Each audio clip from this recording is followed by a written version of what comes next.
Will President Trump and his administration mess things up so badly in this country that it causes the Democratic Party to slide to the left? It's a good question. We're going to take a look at some history. We're going to take a look at the Democratic Party. We're going to take a look at what President Trump might do that would cause the Democratic Party to slide to the left. First of all, President Trump and his administration are being reckless. They're gambling our future away. They're gambling away our relations on the world stage with our allies. They are screwing things up on a lot of different levels and also laying the groundwork for things to further be screwed up. Saying a lot of things that are just outrageous, that are just making a total mockery of this country, and that make conservatives look bad.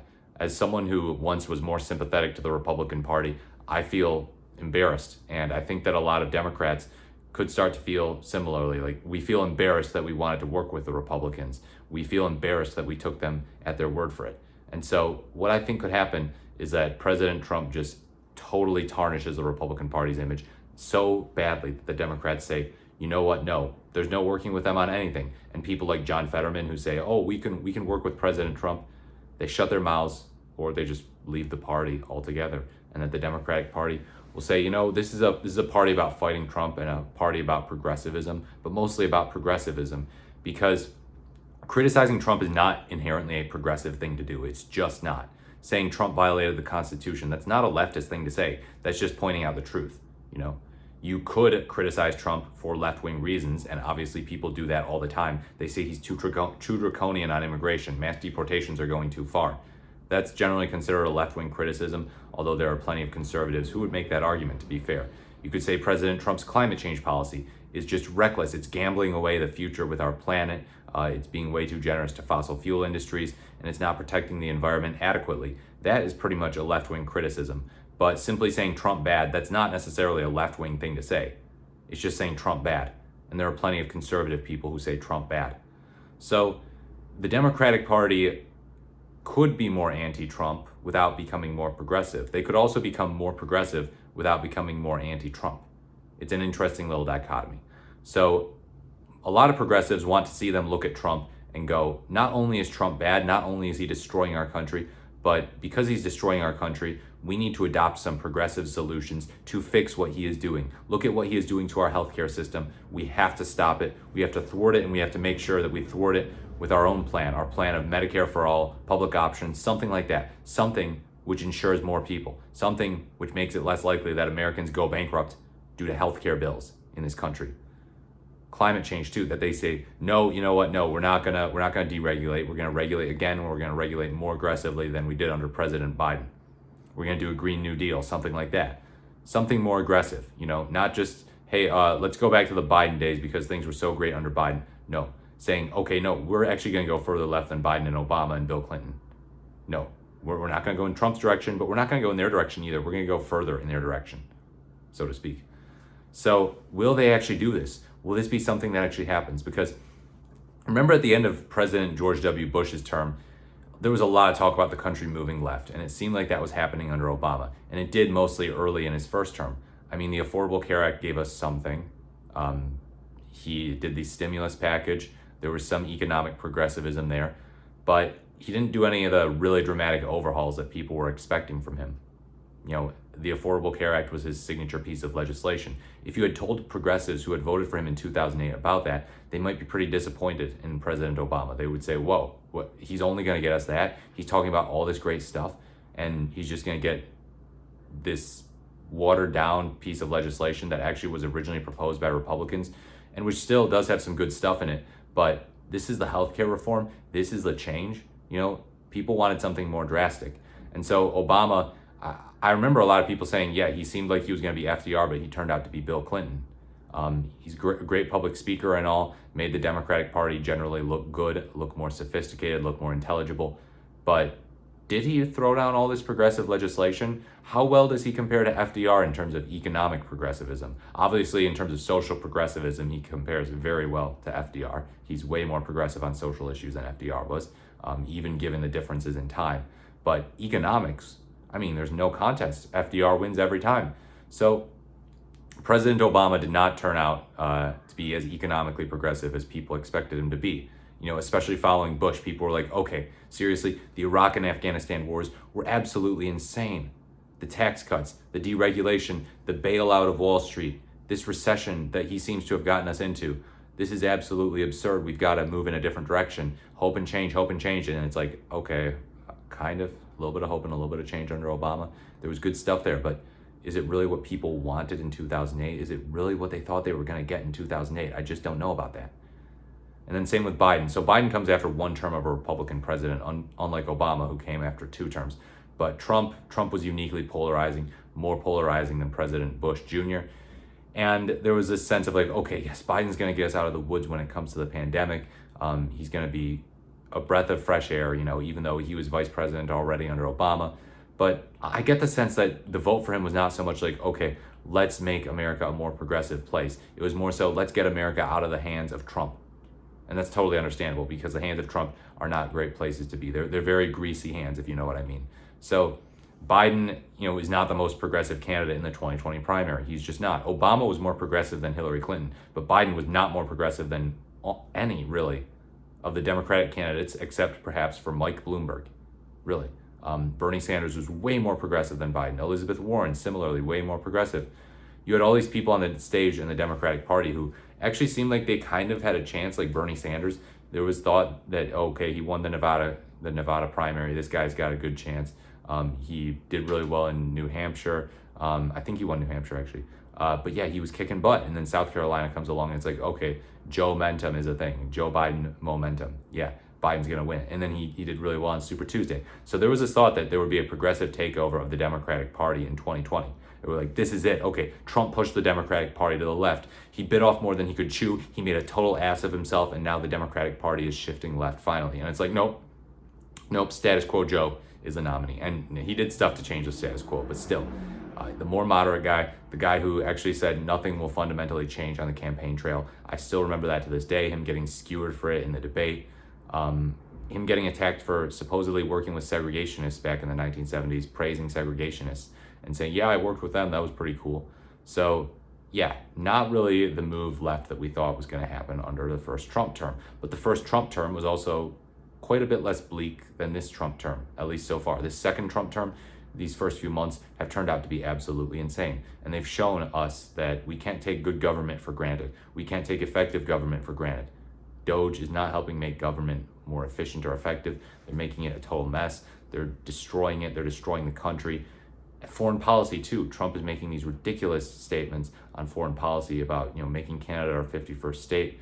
And it's like, okay, that's not really a left-right thing necessarily. It's more of a stupid thing. It's like, dude, don't be stupid. Don't talk about this stuff. Don't go out and say this. Joke about it in your inner circle maybe, but don't joke about it in your inner circle either. But it's better than going out and talking about it in public.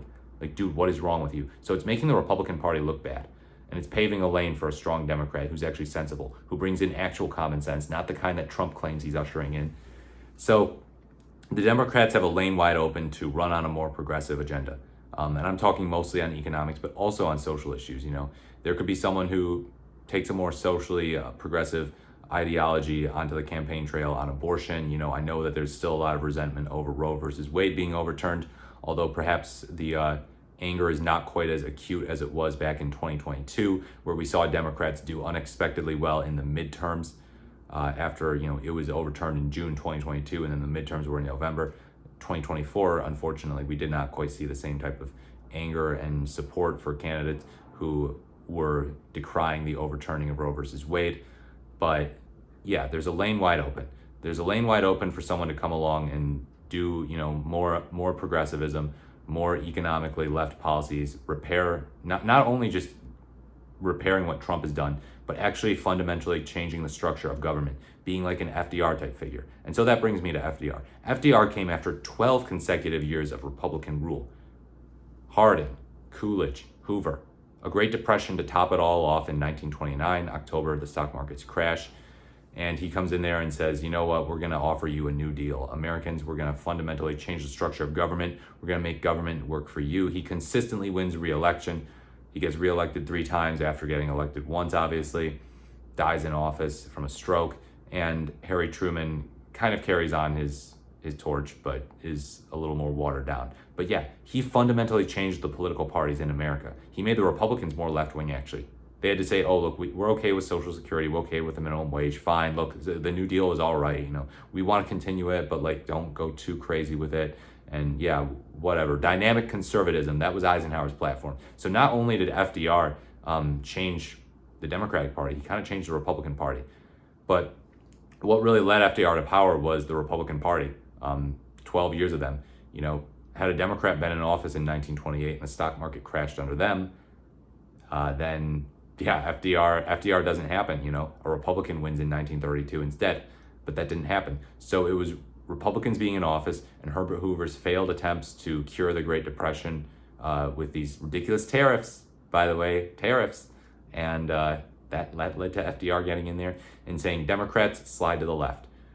Then let's look at a little more recent of an example, still not the most recent, but the 1960s, the stormy 60s, that's what they called it. This is an example of the Republican Party shifting to the right. So towards the end of the 60s, we have President Johnson. The most recent Republican president at that point was Eisenhower, who I said had been Mr. Dynamic Conservatism, Mr. I want to continue many of the New Deal programs. Social Security is great. He was a hardliner on immigration, but very economically progressive. He chided and berated Republicans in the party who were against economic progressivism. He did the interstate highway system, which was a pretty big deal.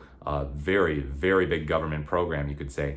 So Eisenhower's the most recent Republican. His vice president was Richard Nixon, and then Richard Nixon gets elected in 1968. And he says, oh yeah, we're gonna fix the crime. He ran on being tough on crime because there were these riots about the Vietnam War. Of course, Lyndon B. Johnson had the Vietnam War going on under his presidency. It didn't start under him, but he escalated it a lot. And he did so in a way which was really egregious and which many progressives and conservatives these days still aggressively criticize. He faced so many protests. He got heckled, people chanting LBJ, how many kids did you kill today? So deeply unpopular man. Nixon comes along and says, yeah, it's time to be tough on crime. It's time to be tough on crime. Does that sound familiar? Tough on crime, law and order? Does that sound familiar? He also did the war on drugs, which is something that was continued under both Republican and Democratic administrations, more acutely under Republican administrations, but still Bill Clinton, he was tough on crime too. But Richard Nixon comes along and he shifts the Republican Party a little bit to the right, mostly on social issues, actually. Mostly on social issues. On economics, Nixon was a little more progressive, as well as on government regulation. In fact, under his presidency, the EPA was created.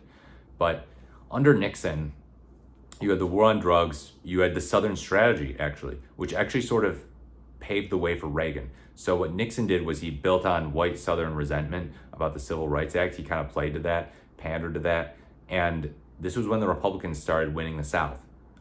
He was like, yeah, no, the Civil Rights Act was passed in 1964 under LBJ, a Democrat. Up to that point, the Republicans had done really well with the black vote. Abraham Lincoln was a good look for them. Of course, the end of the Civil War and the end of slavery. But Nixon comes along and he switches everything up with his Southern Strategy in 1968. He didn't have to do that. But this paved the way for Reagan, I said. And the reason I say that is because Reagan in 1980 identified an issue with the Democratic Party, and that issue was the welfare state. And he said, oh, the welfare state, that's kind of bad, huh? It seems like it's helping the wrong people. It seems like too many people are living high thanks to government welfare. And he painted this picture to Americans of these welfare queens who were just lazy, that they didn't get jobs, they had no source of income other than government revenue, just getting government checks rather than working. And that is deliberately designed to infuriate Americans. It's designed to make them see the people on welfare, make them go, oh my God, I can't believe these losers, these jobless leeches are getting all the money and I'm not getting anything. Why? I'm so envious and resentful of that. That's ridiculous. It's time to vote Republican. Reagan did that, and it was misleading, but it was also very crafty on his part. And this was a big boost for conservatism. He was a social conservative, but he also was an economic conservative, and that's probably what he's most notorious for. 1980, the Reagan Revolution, this was a huge shift right for the Republican Party. Just because Reagan wasn't vicious or mean or aggressive or outwardly antagonistic toward the media in the same way that Trump is, doesn't mean that he wasn't a pretty big shift right, and I would argue a bigger shift right than Trump, actually. Trump in 2016 was not as big a shift right as Reagan in 1980. So, Reagan, the president before him was Jimmy Carter. Jimmy Carter's presidency simply did not end on a strong note. Think about the issues with the Iran hostages. Think about the economy. Stagflation. things just did not look great. The energy crisis. Jimmy Carter was perceived as weak. He was perceived as incompetent, and it helped Reagan.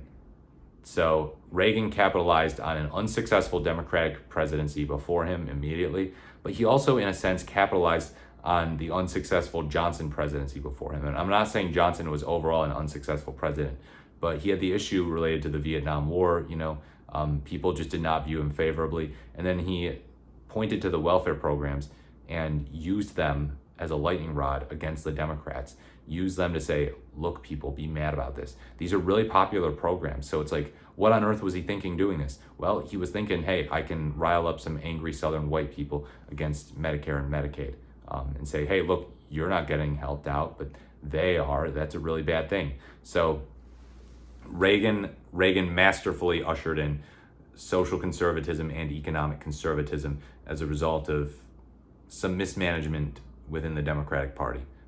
The Carter administration not handling things the best they could, the Johnson administration and the Vietnam War not handling things the best they could. And I have to say, I get the sense that had Johnson handled the Vietnam War better, well, first of all, maybe Hubert Humphrey would have beat Nixon in 1968, but also that maybe the welfare programs wouldn't be as hated as they were at the time under Reagan. By hated, I mean, his criticisms of it wouldn't have been as effective because they were popular, but there was still some controversy. So the Democratic Party could have done a lot better had Johnson not been so persistent with the Vietnam War. But Reagan capitalizes on these failures and shifts the Republican Party to the right. And with him comes the Democratic Party. Bill Clinton shifts to the right. He comes in with this third way. He says, the big government is the problem. The era of big government is over. And yeah, just really kind of pushing off some of the further left elements within the Democratic Party and basically being like, yeah, no, I agree with Reagan and George H.W. Bush on some things, but I will say I'm a little to the left of them. Trickle-down economics is not great, guys. I want to go a different way. He criticized trickle-down a lot, but he didn't necessarily offer some super progressive alternative. And so, yeah, as I said, things go fairly well under the Clinton administration in terms of the economy. George W. Bush narrowly gets elected in 2000, and then things go to hell in a handbasket with respect to foreign policy and the economy. The Iraq War, the Afghanistan War, the recession, and Obama was supposed to be the Democrats' big chance to shift to the left, and it just did not materialize. But Trump's second term is a hell of a lot different from his first term in terms of constitutional violations, in terms of absolutely insane rhetoric, like saying he doesn't know if the Constitution is something that he's supposed to uphold. Absolutely ridiculous. People feeling the pain. People feeling the pain, not just from his policy, but from his actions, his rhetoric. Him saying things like, your child could own $2 instead of 30. Really? He's just trying to groom people to be used to hard times. What on earth is going on here? And so if some of these theories about him trying to privatize the economy, cause the economy to crash deliberately so that he can hand over the government to uber wealthy people, if those are true, boy, is there a big lane for the Democrats to shift left. So let's talk about the Democrats right now. Bernie Sanders is very old. He's the most progressive member of the Senate. He's probably not going to be in the Senate that much longer because, age is a thing. But he seems very, very energetic and vibrant. So I'm sure he's got a good bit of years left. Elizabeth Warren similarly is fairly progressive. She helped start the Consumer Financial Protection Bureau. Alexandria Ocasio-Cortez and the members of the squad.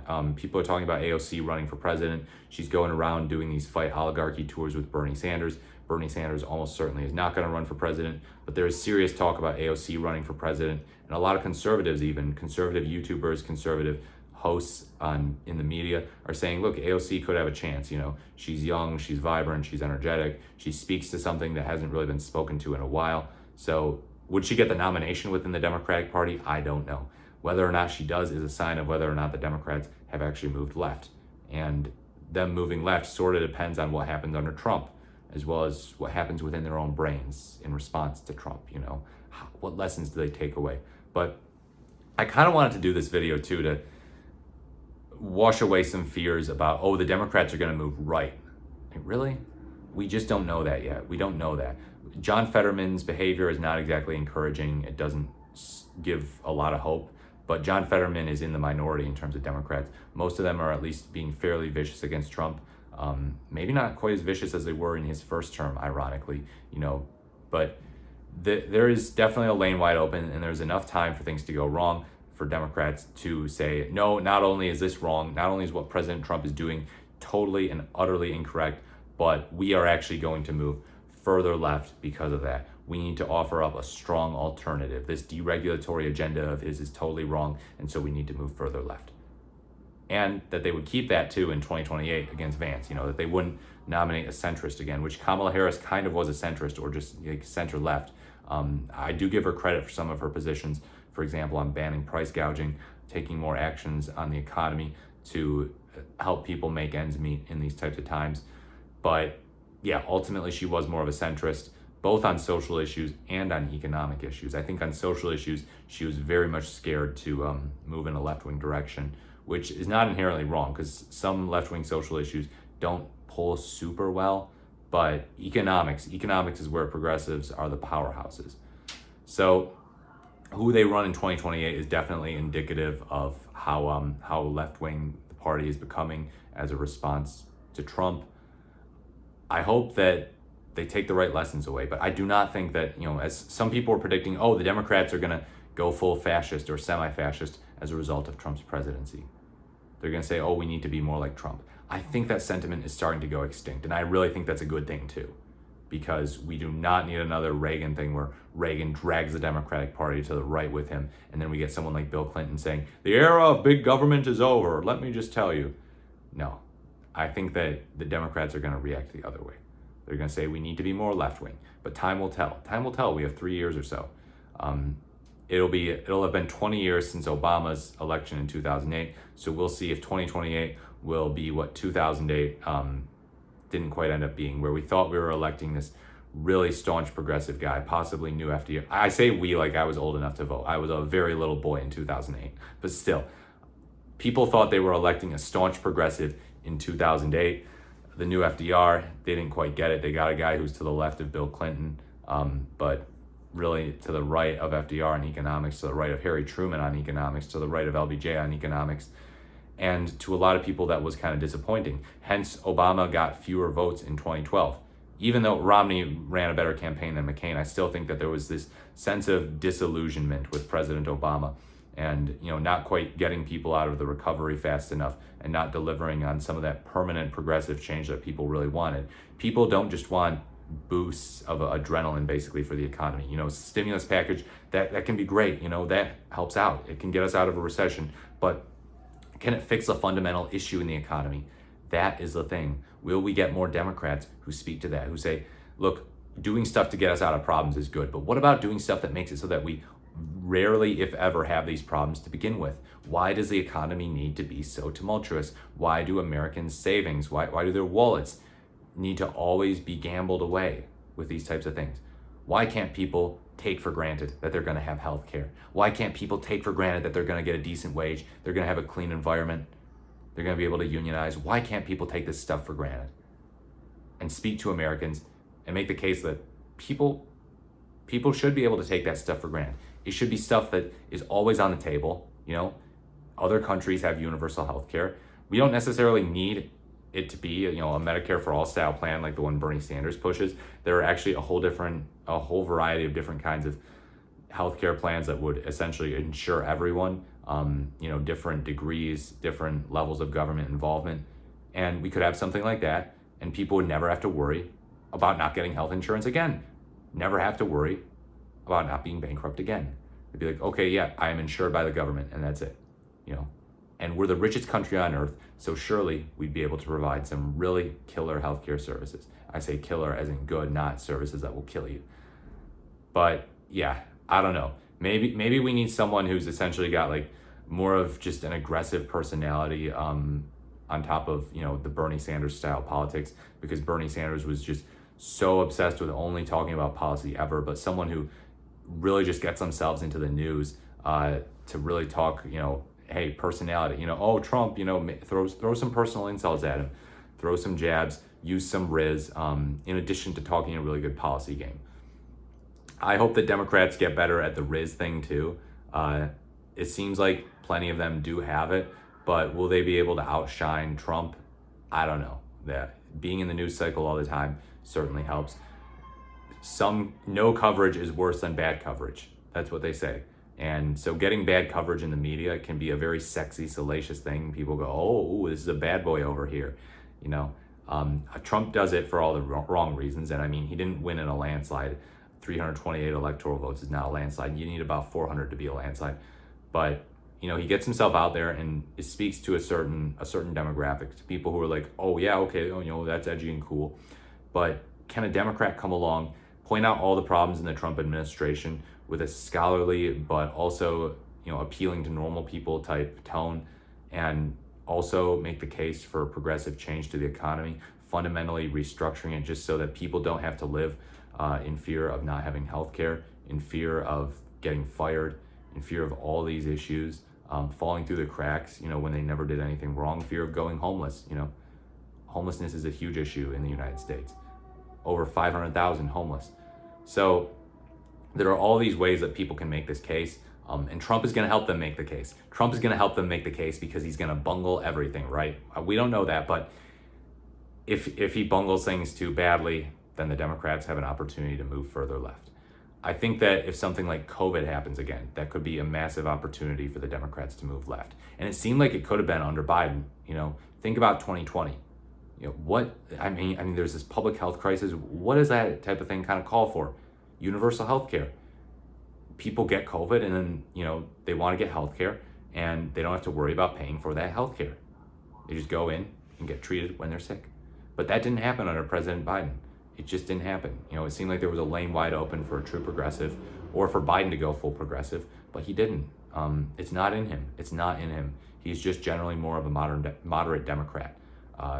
But will a moderate Democrat come along and say, okay, these times are very trying. These are insane. I'm going to shift to the left. You know, it's totally possible. Biden shifted to the left in some ways during his 2020 campaign. I talked about it with respect to climate change, how, you know, he adopted some of Bernie Sanders' proposals on climate change. And climate change was not seen as this massive issue in 2020. We were concerned about the pandemic, you know, not climate change. But Biden went along and said, I'll take some of Bernie Sanders' proposals on climate change anyhow. So that was a good, genuine example of a move to the left that was not necessarily prompted by the Trump administration. It was prompted by, well, just a desire to move left, actually, and to win over some Bernie Sanders voters. So if there's a really aggressive Democratic primary in 2028, I think that could help Democrats move left. You know, if you have more progressive Democrats at the throats of more moderate Democrats and explain to more moderate Democrats how, okay, your policies, look, you seem fine, but your policies are not going to appeal to most people. You're going to be a harder candidate, have a harder time winning in 2028 compared to me because my policies win people over and they will help the economy and they will help Americans make ends meet. If we have someone who's just a brilliant orator on top of someone who's genuinely progressive, I think things will help out. But being a brilliant orator, of course, means being able to really succinctly point out the problems with the Trump administration. And at this point, it's like there's so many to choose from, you know? It's an all-you-can-eat buffet of things to criticize. So we've got to pick the things that stick the most. We can't just say, this guy makes weird posts, this guy's got goofy hair, this guy's orange, you know? Talk about constitutional violations, but also speak to economics the most, first and foremost. And it's kind of insane that we have to say that because, yeah, violating constitutional rights, you know, that does hit home. It does. If Trump can just deport random people, then, you know, what are we even doing? You know, we got to find a way to stop that. But yeah, people are most concerned about their wallets. People are not most concerned about their neighbors being kicked out of the country and sent to El Salvador. So that is the lane that I believe is open for Democrats. It mostly relates to economics, as usual. James Carville said it. It's the economy, stupid, as he said in 1992 during Bill Clinton's campaign.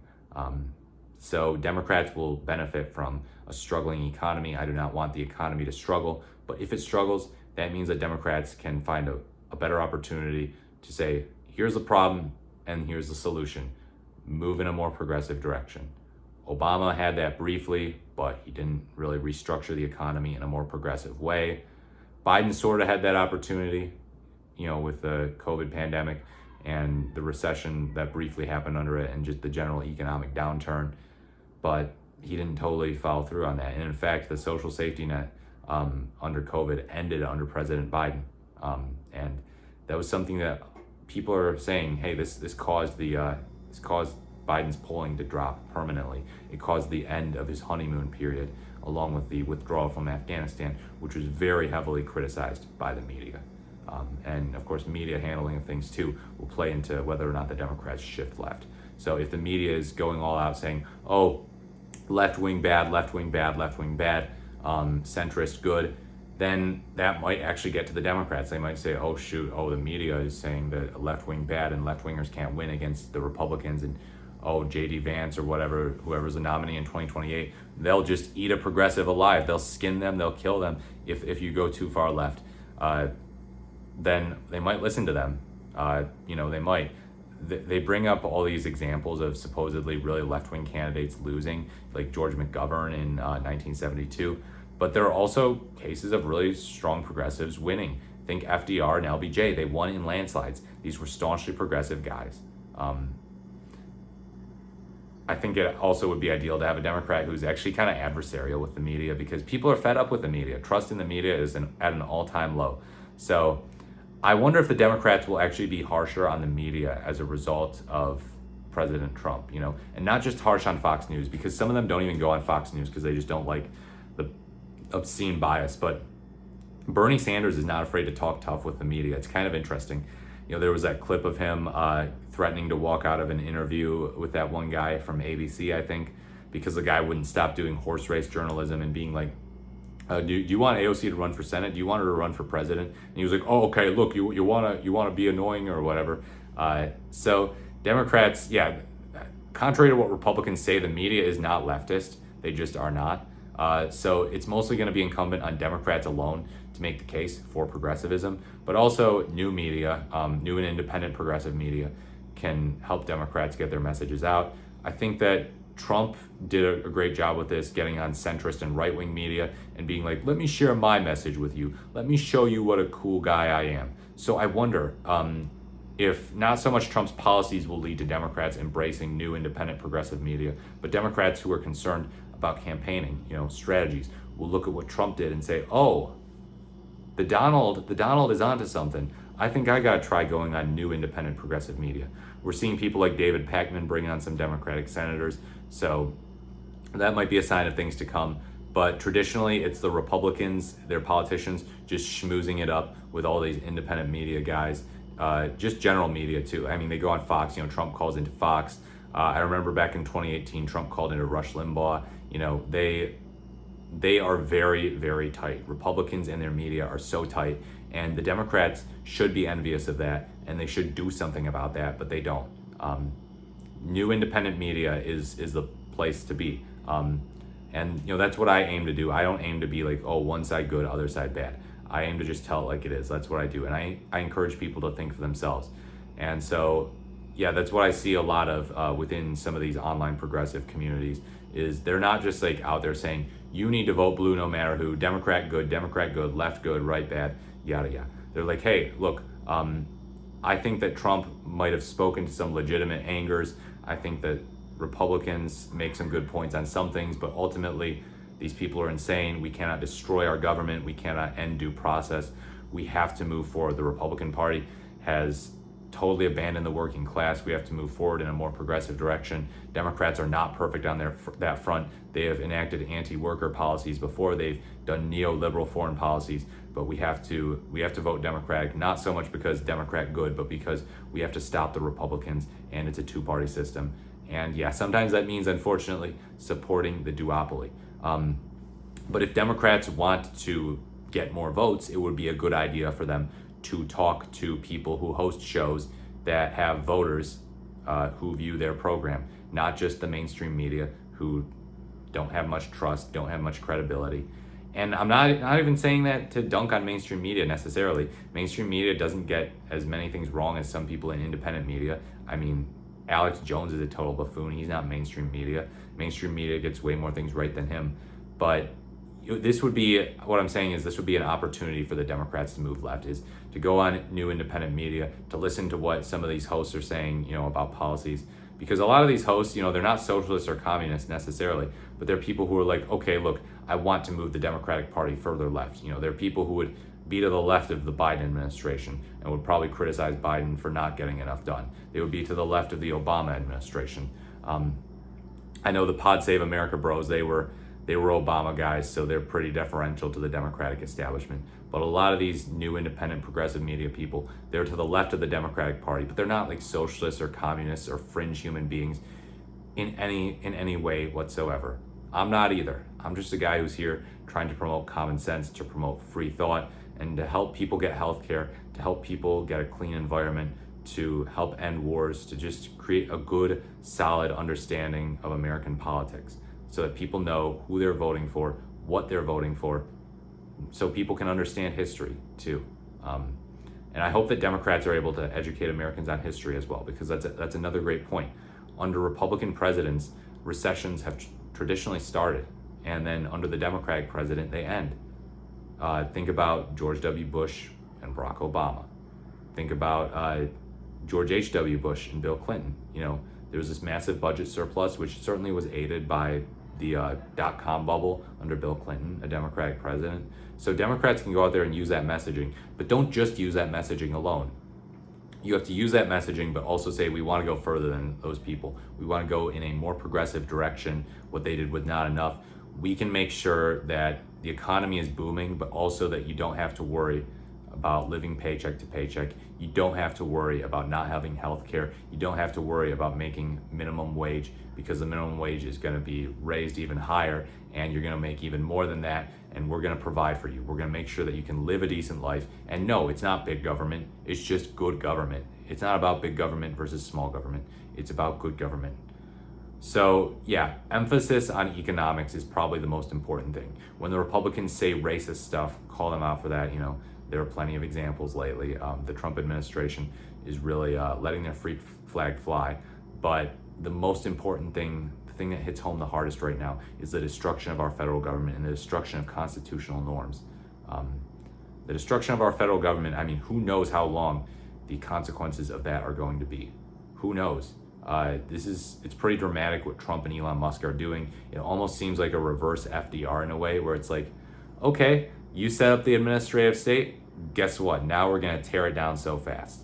Obviously, Trump will have fewer years in office than FDR did, but the way he goes about things, like, he's not inefficient in the way that he destroys the country and that he destroys the relationships with our allies, the way that he destroys things generally. So what we need is a Democrat who's not only efficient in doing things, but efficient in criticizing the Trump administration and what they've done, hitting all the right notes, but efficient in rebuilding and basically, I hate to say it, but it's apt, building back better and building more solutions, more structures that will allow the economy to thrive and allow Americans to thrive. Because simply doing a shot of adrenaline that helps people out in the short term is not necessarily good enough. So FDR understood this. Harry Truman understood this. Plenty of Democrats actually ran on universal health care. They're like, you know what, let's just throw this whole health care thing, let's just throw it away to the government, and that will be that. We're not going to deal with these insurance companies anymore. Let's just let the government handle it. The government is not perfect. They don't handle everything perfectly. It's not about state-run everything. It's not about nationalizing everything. It's about, okay, look, through the government, we can make sure that nobody has to worry about medical bills or insurance companies price gouging and all this nonsense, paying ridiculous prices for very simple treatments. Bill Clinton tried to do it in the early 1990s, mid-1990s, and he got screwed over. It hurt his approval ratings. It lost. Hillary Clinton was involved in that. That was a pretty bad moment for his administration, and I feel like they took all the wrong lessons from that. Obama in 2008 tried to run on that, but didn't end up getting it. So whenever Democrats try to shoot for the stars, it seems like something just goes wrong. But you gotta at least try. And you can't say, oh, but the parliamentarian says that I can't. How far left they go in the next administration is going to depend on how many senators they have in their party. The 2026 map, unfortunately, does not look great for Democrats right now. Some people in my comments have pointed this out, that, hey, they might actually lose seats. Not just stay the same, but lose seats. That's possible, But in 2028, could things change? Yeah. Regardless, they can still adopt progressive rhetoric. They could still go hard in the paint, not just in terms of criticizing Trump, but in terms of saying, once we take power, this is what we're going to do. We're going to do these great progressive things. We're going to do these things that are going to put more money in your pocket and make sure that you can go to sleep at night, not worrying about medical bills, not worrying about climate change, not worrying about college tuition, not worrying about living paycheck to paycheck, and that will be that.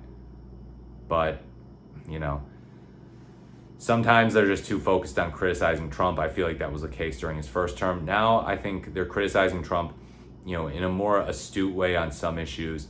But I think they also need to throw out their affirmative vision, even if they're the ones not in power. Say, hey, once you get us back in power, this is what we're going to do. That would be something really wise. And I think AOC and Bernie Sanders on their Fight Oligarchy tour seem to understand that, because they're talking about, you know, actually, we got to go after the root of the problem. The root of the problem is not just Trump and the Republicans. The root of the problem is the corruption, the money, and politics. You know, and the Democratic Party happens to be a big recipient of money and politics, and that is a bad thing. AOC and Bernie Sanders are pointing that out, and it appeals to a lot of Americans, not just Democrats, because yeah, people are sick of the corruption in both parties. It's a very overstated point. Sorry to say, but yeah, let me know what you think. I think that the Democrats will move to the left during Trump's term. I think that the 2028 candidate will be more progressive than Kamala Harris. I do not know, however, if the person who's elected in 2028, if it's a Democrat, if they will be more progressive than Joe Biden or more progressive than Kamala Harris would have been. That remains to be seen. We got to see what they have in the Senate, and we also got to see what they have in them once they're elected into office. You know, special interest groups might sway them right, you know, they might sway them away from progressive solutions. It's an unfortunate way that our politics works, you know. They might say, oh shoot, the insurance companies don't want Medicare for all. Well, you know, I gotta go with that, you know, no universal health care. Sorry guys, the insurance companies don't want it. Big Pharma doesn't want this or that, you know. The fossil fuel industries don't want me to do these types of regulations, you know. Okay, well, I'll be progressive on some issues, but not on these issues. You know, that type of thing unfortunately does happen quite a bit. Nobody is immune from the corrupting power of big money. I'm sorry to say, even the best among us, we love some money. But yeah, that's my prediction, is that I don't know who, if we have a Democratic president starting in 2029, how much more left-wing they will be. But I know that I have a strong feeling that the Democrats during Trump's second term will become more progressive.